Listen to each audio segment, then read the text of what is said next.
السلام علیکم ورحمۃ اللہ وبرکاتہ نحمده ونصلی علی رسولہ الکریم اما بعد۔ آج کا سبق سن لیجئے۔ آج کے سبق کی سرخی ہے حضور صلی اللہ علیہ وسلم کے سیرت، پارٹ نمبر 144۔ اب مدینۃ النبی کے نام سے یہ شروع ہو گیا ہجرت کے بعد۔ اس کے علاوہ اس شہر کے اور بہت سے نام مورخین نے لکھے ہیں، مثلا طیبہ، مبارکہ وغیرہ وغیرہ۔ مدینہ کی زیادہ تر آبادی، اور یہ دھیان سے سننا، مدینہ منورہ کی زیادہ تر آبادی اوس اور خزرج دو خاندانوں پر مشتمل تھی۔ یہ دونوں خاندان مشرک اور بت پرست تھے۔ اوس اور خزرج یہ دو بھائی تھے اور اصل ملک یمن کے باشندے تھے، ملک یمن کے رہنے والے تھے۔ ایک زمانے میں یمن میں سیلاب آیا جو سیل ارم کے نام سے مشہور ہے۔ اس سیلاب کی وجہ سے ان کے آبا و اجداد یثرب یعنی مدینہ منورہ میں آ کر آباد ہو گئے۔ تو یہ دو بھائی تھے، اوس اور خزرج۔ اب سنیے، اوس اور خزرج کے علاوہ دوسری اہم اور مؤثر آبادی یہود کی تھی۔ خلاصہ کلام یہ کہ مدینہ منورہ میں 3 قبیلے بڑے بڑے رہتے تھے حضور صلی اللہ علیہ وسلم کی ہجرت سے پہلے۔ اوس ان کا قبیلہ، خزرج ان کا قبیلہ، اور یہود۔ اچھا، یہود جو ہے یہ اقلیت میں تھے، کم تھے۔ مدینہ منورہ کے انصار انہی دونوں بھائیوں کے خاندان سے ہے، یعنی اوس اور خزرج سے۔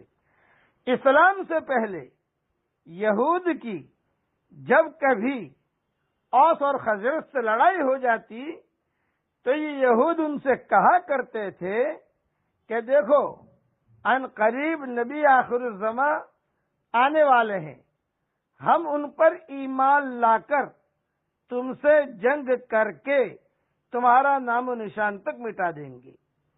یہودی اس مغالطے میں تھے کہ نبی آخر الزماں بھی ہم میں یعنی بنی اسرائیل میں سے ہوں گے، لیکن اقلیت میں ہونے کے باوجود چونکہ یہ یہودی اس وقت بھی اور آج بھی مالدار اور چالاک قوم تھی، اس لیے ایسے حربے استعمال کرتی تھی کہ اوس اور خزرج ان کے بھائیوں کے اولاد ہونے کے باوجود آپس میں لڑاتی رہتی تھی۔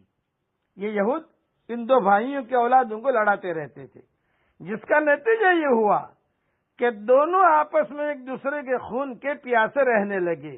اوس چاہتے تھے کہ خزرج ختم ہو جائے، خزرج چاہتے تھے کہ اوس ختم ہو جائے، اور یہ یہودی بیٹھے بیٹھے ہنستے رہتے تھے اور پھر یہ کہتے تھے کہ اچھا، یہ اوس جو ہے یہودیوں کو مارتے تھے، خزرج بھی یہودیوں کو مارتے تھے، مضبوط قوم تھی۔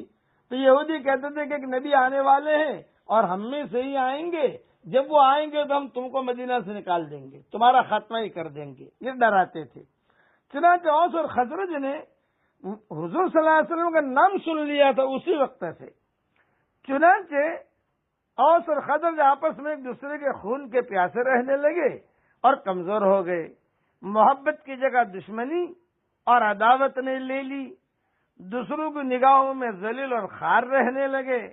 حتیٰ کہ ایسا بھی ہوا کہ قبیلہ اوس نے خزرج کے خلاف یہود مدینہ سے معاہدہ کر لیا، اور خونریز جنگ کے بعد قبیلہ اوس جیت گیا۔ اوس اور یہودی ساتھ ہو گئے اور خزرج اکیلا پڑ گیا، مگر دونوں کے اب یہ اوس جیت گئے، مگر دونوں قبیلوں کے سمجھدار لوگ یہ سوچنے لگے کہ اس لڑائی سے سوائے ذلت اور خواری اور جانی اور مالی نقصان کے علاوہ اور کوئی بات نہیں ہے۔ آپس میں لڑ رہے ہیں، آپس میں عورتیں بیوائیں ہو رہی ہیں، بچے یتیم ہو رہے ہیں۔ یہ اب اللہ تعالی کی طرف سے ان کی مدد کا گویا کہ اللہ نے فیصلہ کیا۔ جب حضور صلی اللہ علیہ وسلم طائف سے واپسی کے بعد تبلیغ کا دائرہ وسیع کر دیا تو سن 11 نبوی عیسوی میں سوری سن 1190 میں مطابق 620 عیسوی، یہ پوائنٹ ذہن میں رکھنا، 620 عیسوی کا آخری دور تھا کہ حج کا زمانہ قریب تھا، لوگوں کے قافلے آنے شروع ہو گئے، آپ نے ان قافلے میں جا جا کر تبلیغ فرمانی شروع کر دی۔ ابو لہب ابو جہل سائے کی طرح آپ کے ساتھ لگے رہتے تھے اور آپ کی مخالفت کرتے تھے، مسافروں سے کہتے تھے کہ محمد کی بات مت ماننا، محمد کی بات مت ماننا، یہ ہمارا بھتیجا ہے، محمد کی بات مت ماننا۔ اس لیے حضور صلی اللہ علیہ وسلم ان سے چھپ کر رات کے اندھیرے میں دور دور جا کر تبلیغ فرمایا کرتے تھے۔ دن میں تو یہ لوگ پریشان کرتے تھے، تو رات میں جا کر جو ہے مکہ مکرمہ کے قریب میں مینا میں جہاں یہ قافلے ٹھہرتے تھے مشرکین کے، وہاں جا کر حضور صلی اللہ علیہ وسلم دعوت دیتے تھے۔ ایک رات کا بڑا عجیب قصہ ہوا، ایک رات بڑا عجیب قصہ ہوا، یہ قصہ کل بیان کروں گا انشاءاللہ۔